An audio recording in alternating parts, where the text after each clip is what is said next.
আসসালামু আলাইকুম। সবাই কেমন আছেন? আশা করি আল্লাহর রহমতে সবাই অনেক ভালো আছেন।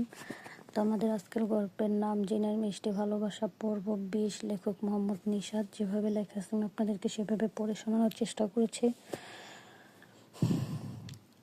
আয়শা ও রিতা দুজনে আলামিনের পিছন পিছন ওর বাড়িতে গেলেন। এদিকে আলামিনের পিছন পিছন দুটো মেয়ে বাড়িতে আসলে এই দেখে আলামিনের বাবা রুম থেকে বেরিয়ে জিজ্ঞেস করলেন, এরা কারা? কোথা থেকে আসলি তুই? আলামিন বলল, বাবা, আমি আমার বন্ধুর সাথে বিয়ে বাড়িতে গিয়েছিলাম, সেখানেই আপুরা সাথে দেখেন না বাবা, উনি বলছে আমি নাকি ইয়াসিন। ওনাদের কত করে বুঝালাম আমি ইয়াসিন না, আমার নাম আলামিন। উনি বিশ্বাস করছে না, উল্টো আমাকে বলছিল আমি নাকি ওনার বর, উনি নাকি আমার বউ। ছেলের মুখে এসব কথা শুনে আলামিনের বাবা বললেন, তোমরা কে মা? আলামিন যা বলছে সব কি সত্যি? আয়শা বলল, হ্যাঁ, সব সত্যি আঙ্কেল, দয়া করে আপনি সত্যিটা বলুন না, ও আলামিন নাকি ইয়াসিন? আলামিনের বাবা বলল, দেখো মা, তোমার কোথাও ভুল হচ্ছে, আমার ছেলের নাম ইয়াসিন না আলামিন। আয়শা বলল, না না, আমি বিশ্বাস করি না, ও আমার ইয়াসিন, আমার স্বামী, আমি ওর বউ। আপনি সত্যি করে বলুন না, ওকে কোথায় পেয়েছেন? ও কি স্মৃতি হারিয়েছে? আলামিনের বাবা বলল, কি বলো এসব? দেখো মা, তোমার বাবার বয়স হয়ে একটা কথা বলছি, তুমি ভুল ভাবছো। আমার ছেলে আলামিন কোনো স্মৃতি হারায়নি, ও সুস্থ আছে, সন্ধ্যা হয়ে আসছে, তোমরা ফিরে যাও। আয়শা বলল, না, আমি যাব না, আমাকে সত্যি কথাটা না বললে আমি যাব না। আলামিনের বাবা বলল, আমাকে জোর করে বাধ্য করো না, চলে যাও। এই বলে আলামিনের বাবা রেগে রিতা ও আয়শাকে বাড়ি থেকে বের করে দিলেন। বাড়ি থেকে বের করায় রিতা আয়শাকে বললেন, আগে বলছি ছেলে ইয়াসিন নয়, এখন বিশ্বাস হলো তো? চল আয়শা, রাত নেমে আসছে। আয়শা বলল, না, আমি যাব না, তুই ফিরে যা রিতা, তোর খালার বাড়ি ফিরে যা। রিতা বলল, কি বলিস? তোকে এখানে রেখে চলে যাব ভাবলি কি করে? আয়শা বলল, এতে তোরই ভালো হবে, আমার সাথে এখানে থাকতে পারবি না তুই, যা, আমার জন্য চিন্তা করিস না। রিতা বলল, কিন্তু? আয়শা বলল, কোনো কিন্তু না, রাত হবার আগে তোর খালার বাড়িতে চলে যা। আর শোন, আমি এখানে এই কথা আমার মা বাবাকে বলিস না, আমি না বলা পর্যন্ত।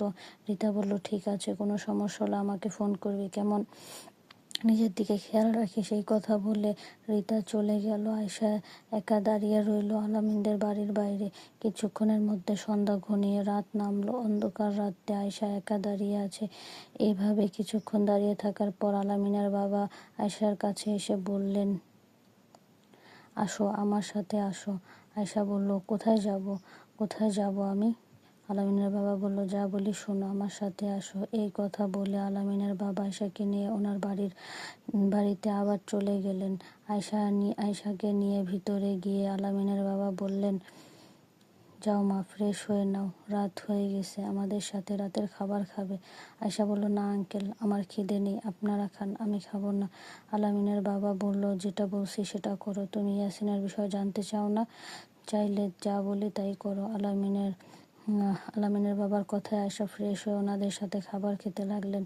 খাবারের সময় আলামিনের বাবা বললেন, আমাদের খাবার বেড়ে দিচ্ছে, দেখো ওকে, কে চেনো? ও আলামিনের বউ, যে আলামিনকে তুমি ইয়াসিন ভাবছো। আয়শা বলল, আচ্ছা আঙ্কেল, ও কি আসলে ইয়াসিন নয়?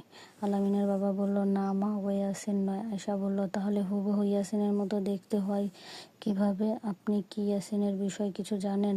আলামিনের বাবা বলল, আমার মনে হয় জানি, এটা একটা ইতিহাস, বললে সবাই চমকে উঠবে, বিশ্বাস করতে চাইবে না। আয়শা বলল, আপনি বলুন আঙ্কেল, আমি সবটা শুনবো। আলামিনের বাবা বলল, ঠিক আছে, শোনো তবে। এই বলে আলামিনের বাবা সব ঘটনা বলতে শুরু করলেন।